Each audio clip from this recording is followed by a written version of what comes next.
Vi ser det blå flag overalt, men hvad er den europæiske union egentlig? Mange tror fejlagtigt, at EU blot er et andet navn for Europa, men det er ikke det samme.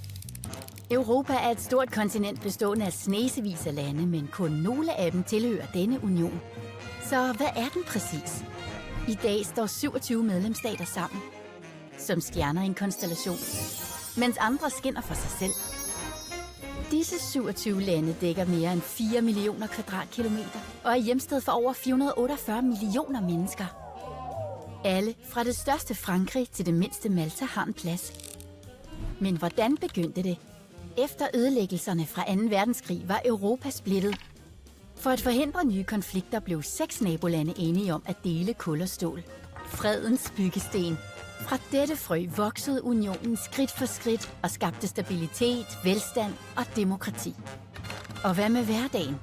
I dag er EU til stede i mange aspekter af dagliglivet. Euroen gør det nemmere at arbejde, handle og rejse på tværs af grænser. Studerende kan studere i udlandet, firmaer kan vokse på tværs af lande, og borgere kan bevæge sig frit inden for Schengen-området og EU's indre marked. Hvem holder det hele kørende? Europakommissionen kommer med nye idéer. EU-ledere mødes for at tage de store beslutninger, og Europaparlamentet, der er direkte valgt af borgerne, sørger for, at alle stemmer bliver hørt.